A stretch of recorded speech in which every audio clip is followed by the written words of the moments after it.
Welcome back, everybody, to Amateur Hour Sports. We're out here for a Raptors game for the first time in 7 days. Been a while. Been too long, if you ask me. But unfortunately, the Raptors' schedule lately has just been right on the days that I cannot stream, which are Sundays and Tuesdays. I play sports on those days, trying to have fun, trying to stay in shape, and unfortunately, those have to take precedent. Not for a potential play-in game, however, on April 11th, which is a Tuesday, that will be the precedent, and it is on the Raptors to get themselves into that game. They're on the outside looking into that game. To play on Tuesday the 11th, they have to be a 7th or an 8th seed.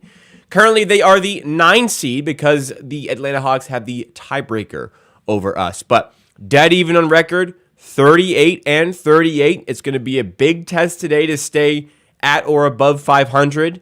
Have not been above 500 since we were,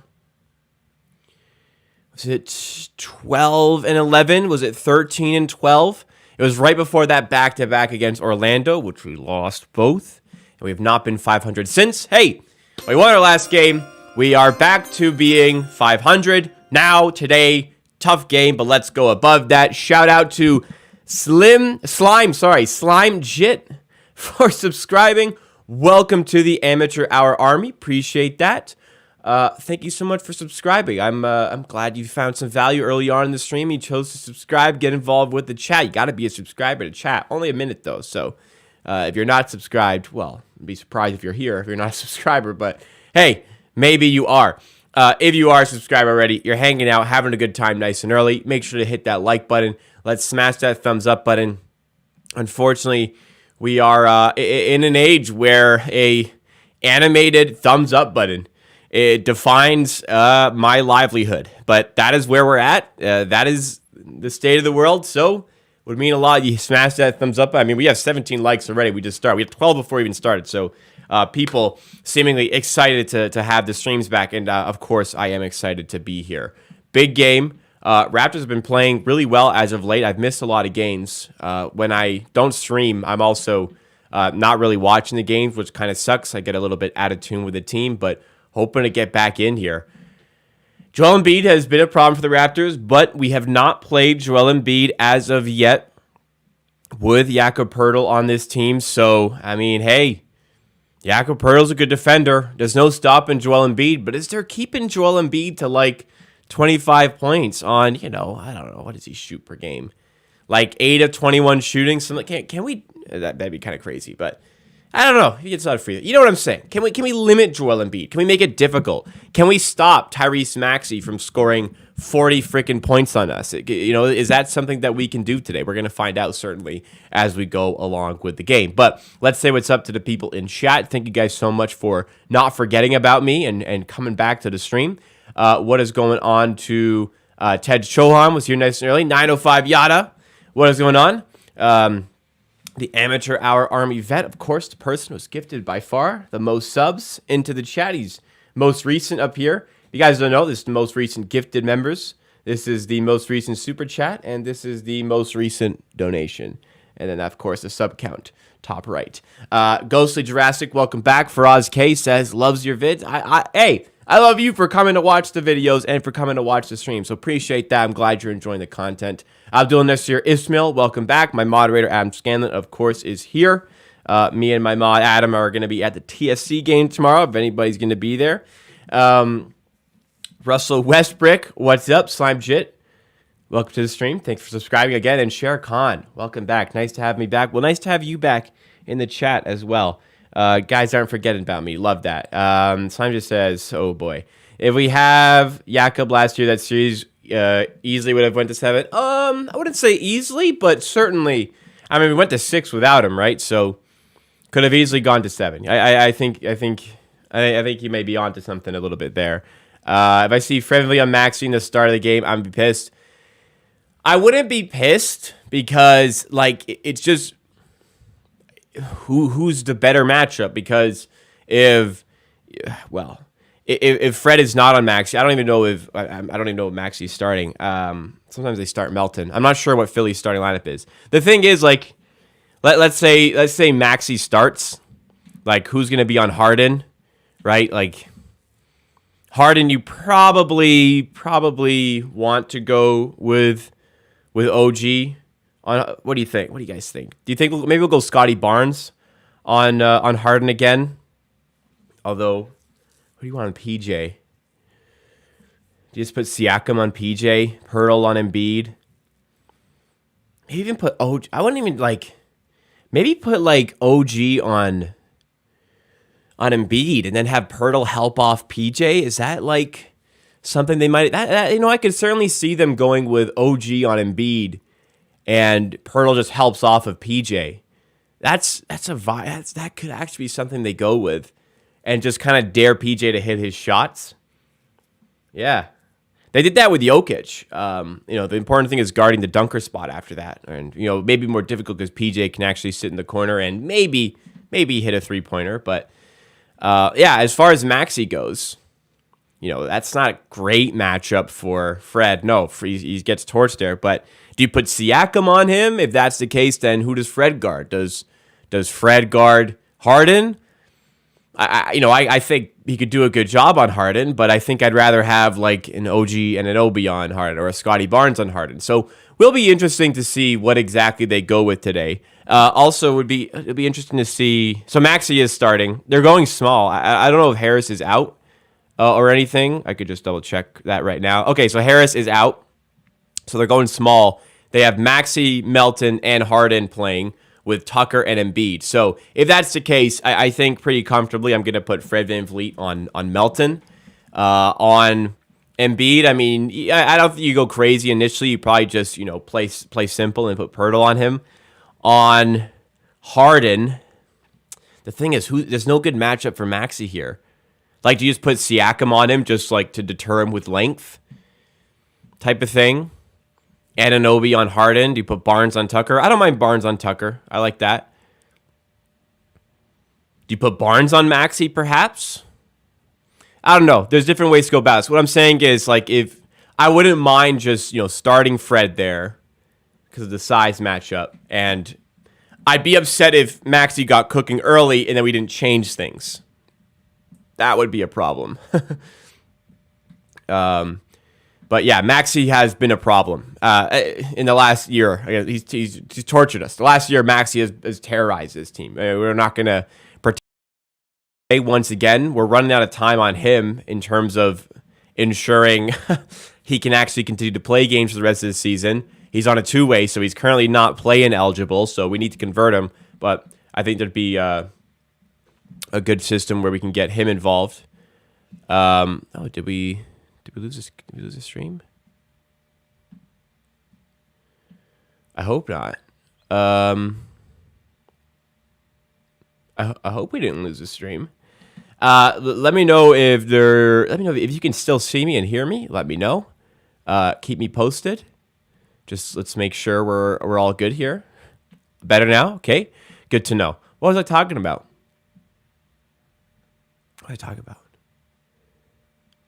I have no idea what I was talking about. I'm sorry. I lost my train of thought. I'm so sorry. Gregory, what's going on? Amateur Army vet here. Levi, thank you for that. Looking good. Thank you. Appreciate that. Goated as well. Thank you, guys. May have just been Adam's side. Actually, I checked my stream was frozen. Mine typically does freeze a lot, so I don't know. We're all good. Let's keep it going. You should play the New York Times mini crossword on stream. It only takes a few minutes. Maybe not right now. There's a lot of Raptors stuff on here. If we're kind of dead at any point, I'll look into that. I've never done that before. We've seen that show before. Oh, hey, OG or Achua on Harden. Most likely going to see that again. I would probably go OG on Harden. Something is intriguing about OG on Embiid and Poeltt helping off of that. Although, if you let Embiid get in his bag, that could be an issue. Maybe just from the start, make it easy. Put Poeltt on Embiid. Get OG on Harden. That'd be great for pick and rolls as well, because you could actually get OG to switch on, although you'd have to get Poeltt on. OG offers a lot of flexibility there, defending the main ball handler. I just wonder who's going to be on Maxey.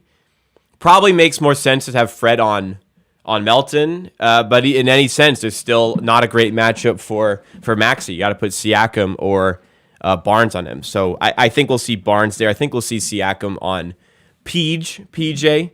Maybe Siakam as like that late help defender on Embiid as well. That'll work as well. The variety of things that they can go with that. The Pittsburgh man, what's up? Welcome to the stream. Oh yeah, Doughton. My God, dude, the Raptors need to convert that guy to a standard contract. Man, just bad decision making got us to this point. Giving Malachi Flynn his 4th year, stupid. Paying the price.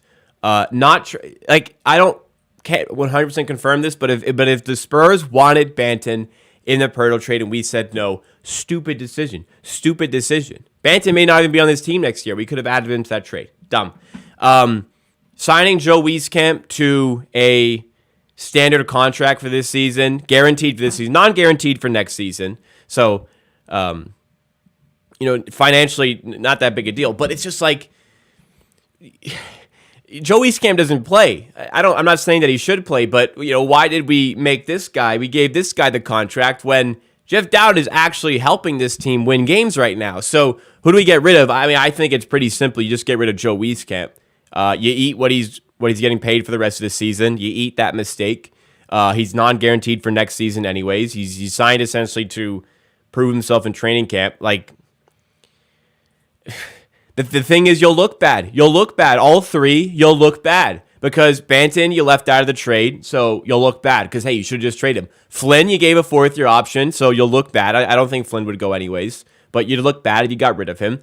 Wieskamp, you just signed. It'd look really bad to get rid of him already. Will Barton as well is another one you could get rid of. But, like, you just got him. Would look really bad if you signed him, got rid of him, and just signed the guy that you already had on your team in Jeff Doughton. So more difficulties would come. I guess if you convert him to a standard, you can make his next year non-guaranteed. That makes a little bit of sense as well. But I would say if you're going to go out of your way to convert Jeff Doughton to a standard contract for like just 2 extra regular season games plus 1, maybe more play-in games plus maybe playoffs, you'd want to have some sort of commitment to having him on your team next season. I mean, I'd love to get a point guard in the draft and make Jeff Doughton your 3rd point guard, but then the situation once again becomes, well, you kept Banton and you gave Malachi Flynn the 4th-year option. You took his team option for the 4th year. So just some stupid mistakes. There seems to be a lot more of them these days. There's bad trades, there's bad decisions with contract. There's been some really rough decision making with contracts. Particularly, Thaddeus Young is a very complex and difficult one, but that has not worked out this season. That'll probably be the topic of tomorrow's video. I do want to talk about the Thaddeus Young trade just over a year later. Flynn, that 4th-year team option, like, man, oh man, why did we give Malachi Flynn his 4th year? Doesn't make any sense. Doesn't make any sense, guys. I said it at the time. I'm saying it now. It didn't make any sense before. It doesn't make any sense now. Why did we give Malachi Flynn that 4th year? Maybe this guy's not bad. And then he plays another game, and you go, oh, never mind. He's bad. Yeah. We were going to look evil anyways, so we need to put a foot down to someone. Yeah, that's the thing. I said it in a video last week. I'm like, their hands are tied a little bit because whatever decision they make, whatever the decisions that they make in this scenario, the front office is going to look bad, right? The front office is going to look bad. It's going to look ugly for their decision making. The guys they gave, it's going to look bad regardless. It's a little bit, it seems to be maybe a touch of procrastination, what I'll say, from the front office and making these sort of decisions, but that's what he is. Well, Thaddeus Young was decent, like, to end this season. He was very bad when we first traded for him. Then he had some good pockets at the end of the season.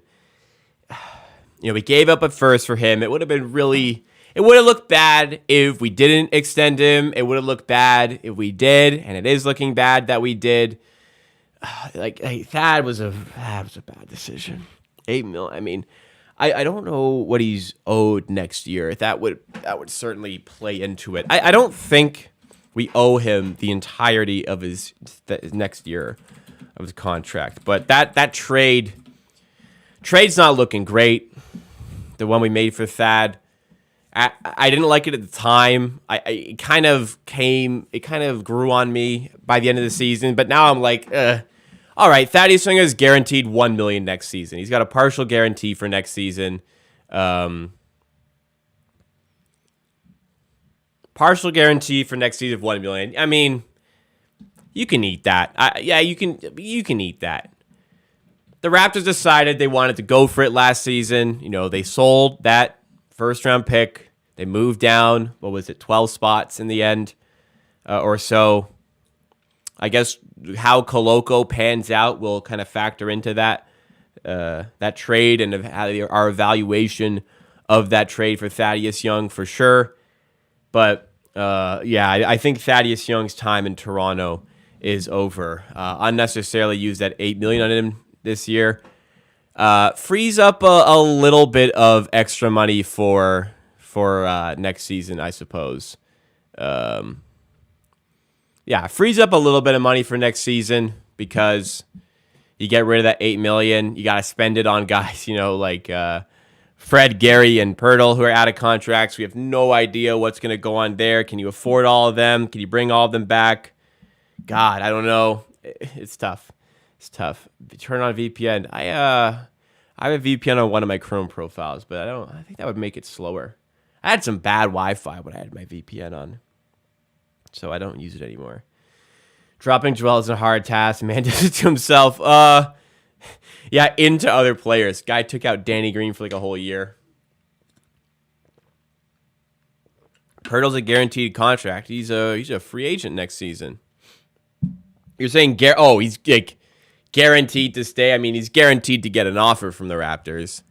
I cannot guarantee he'll stay, though. I have very, very high confidence that he will be returning for next season. I have very, very high confidence that he will be returning next season.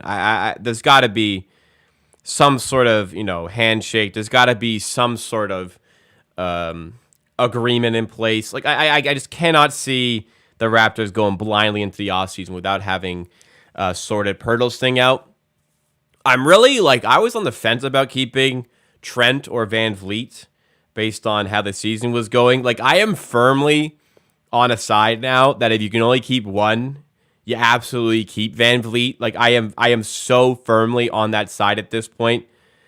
Seeing the profound impact this guy has on the team, I am firmly on the Fred Van Vliet side of things. Cap's going up. I understand it's going to be expensive, but the impact he has on the team is extremely profound. And look, people are going to choose to ignore that. People are going to have whatever. I feel like people do have some biases against that. I don't know why. It's gotten to the point, really, where the Fred VanVleet discourse, people want this guy to play poorly. I don't know what it is. As much as I've, certainly hated on guys on this channel in the 750 odd videos I've done, as much as I've hated on people, I would never not want a Raptors player to succeed. I've hated on Boucher. I've hated on Flynn. Probably those two are the guys I've hated on the most on this channel. I've never been wanting them to fail, right? I want these guys to succeed, but I feel like the Fred discourse has gotten so ugly that it is it is at the impact Fred has in the team. I don't know what to tell you. It's very apparent. For everybody to see right now. People talk, okay, the valuation is the biggest problem. I understand the concerns there, but I think people are very much underestimating what contracts are going to look like in 2-3 years' time. I think that is going to open up a lot of eyes when we get there to say that, okay, this was a good contract because he's just a baller and he just flat out plays winning basketball to such consistent degrees and proving that right now. And another side of it is that there is certainly the issues with frame dropped again. What was I talking about? Sorry, there is issues with the efficiency. I understand that, but his game has really exploded with Poeltl on this team. How bad is it? Is it completely gone? Why does that keep happening? I don't know what to do. Why does that keep happening?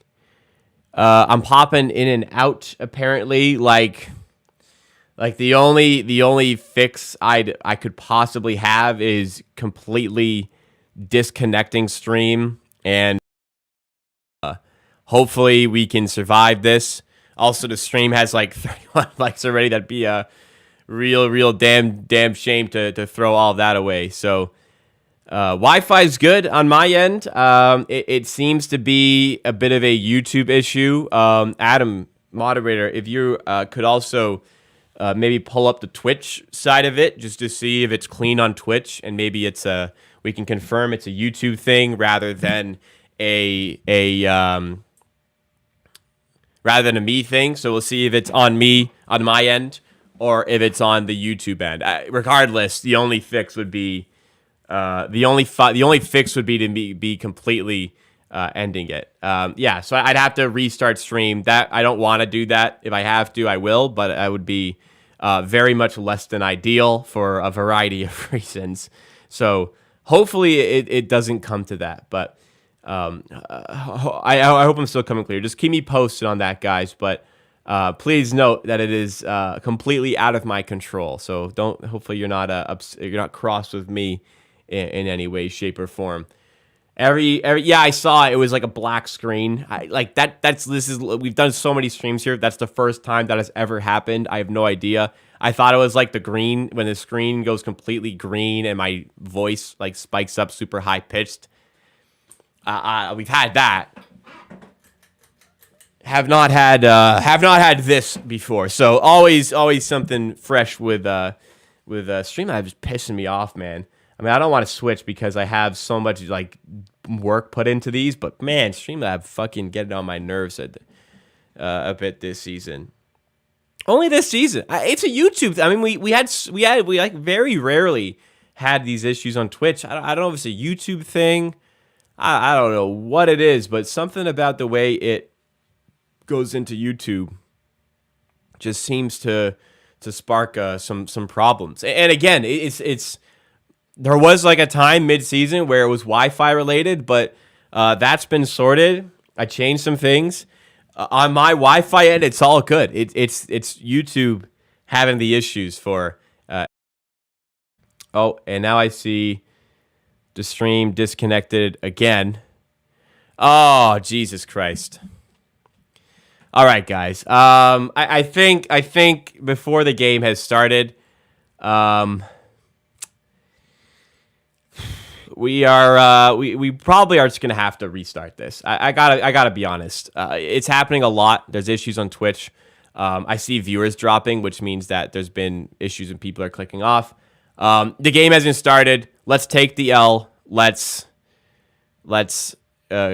restart this, and I'll be back like ASAP. Give me like 2 minutes. I'm gonna end this stream. I'm gonna restart. Unfortunately, it is gonna be a completely different link, but go to my channel. You'll be able to find it. Also, my moderator, Adam, if you could please also put the new link in this chapter.